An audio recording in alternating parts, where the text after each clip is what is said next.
Year over year, the Dallas Cowboys set new financial records. They are the most watched football team, not only in America but all over the world. But when the Cowboys last won the Super Bowl, Luke Shoemaker wasn't even born yet.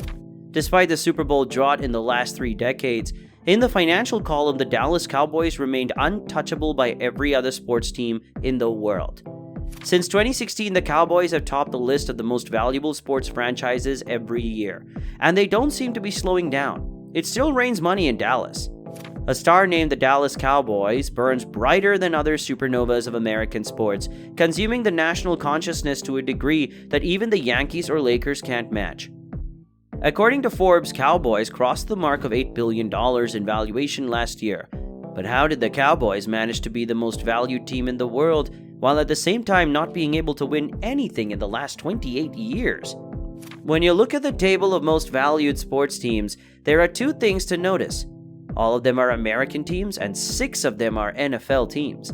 The only team outside of the US is Real Madrid, and it was at number 13.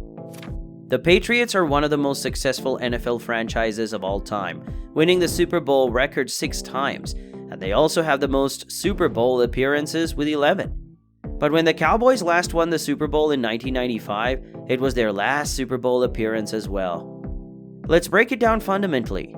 To become profitable and valuable, any sports team requires 4 parameters: history, accolades, endorsements, and global recognition.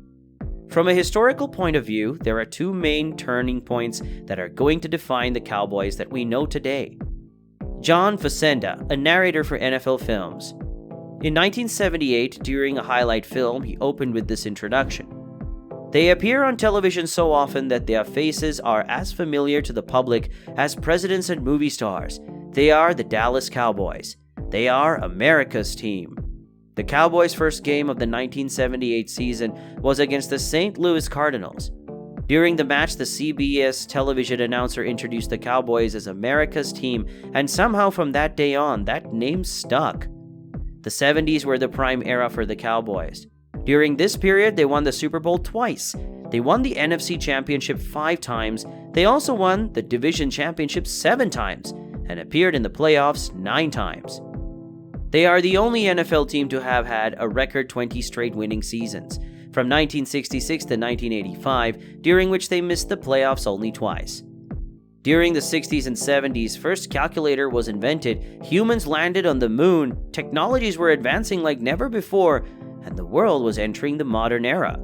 More and more people started to have televisions, and this time it overlapped with the success of the Cowboys. The rich history and nickname America's team somehow played a huge role in the early success of the Cowboys. The second turning point happened in 1989 when the Dallas Cowboys were bought by a businessman, Jerry Jones, for $140 million. The Cowboys are America. They are more than a football team. I'm moving to Dallas and my family's moving to Dallas. We're going to be proud to be down in Dallas, and we're going to be proud to be building with Dallas and building with Texas. After the takeover, Jones immediately fired Tom Landry, the only head coach in the franchise history. He replaced him with Jimmy Johnson, who was John's teammate at the University of Arkansas. It looked like a timid decision, but it worked. After 15 years of a Super Bowl drought, the Cowboys won the 92, 93, and 95 Super Bowls. Despite the initial heat, Jones succeeded in bringing Cowboys back to the highest level. When we saw the most valuable sports team, did you notice anything? 6 out of 10 are NFL teams. We all know that European football clubs are much bigger global brands than NFL teams, but the NFL is the most profitable and valuable sport. European clubs are huge global brands, but the valuations don't keep up with the size of the brand because of the economic structure of the clubs.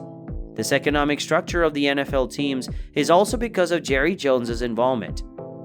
Before 1993, CBS was the broadcasting partner of the NFL, a deal that earned the NFL around $240 million. But Jones knew at that time about the potential of the NFL and his own Cowboys brand. So Jones orchestrated a backroom deal with the founder of Fox, Rupert Murdoch, which replaced CBS as one of the television partners. And Fox secured the NFL broadcasting rights in a deal worth $1.6 billion over 4 years. 60% more than what CBS's deal was worth.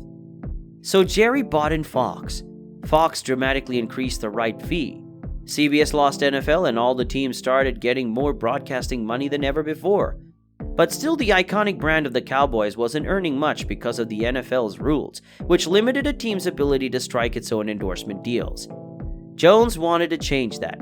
He wanted to have control over these brand endorsement deals, so he took the NFL to court. There were lawsuits from both sides, but they settled it, which allowed every team owner to enter into their own sponsorship deals. This one change skyrocketed the income of the teams individually because of one single man. Jones changed the economics of the league in terms of what teams could do. He went out and sold Cowboys on the sponsorship market harder than anyone else. As a result of that, they have the huge brand of the Cowboys to back it up, which he's been able to monetize. The Cowboys opened a new Mammoth Stadium in 2009 that has a capacity of more than 100,000. Cowboys earn around $800 million in ticket sales and merchandising, and also earn $200 million for media rights. Under Jones, Cowboys have expanded their empire not only in Texas, but all over America. The Cowboys are built on an extraordinary foundation, and you add Jones to that enchantment, and it becomes something that is extraordinary on a global basis. The biggest reason for that crazy valuation is the man himself, who raised the team into a cash cow.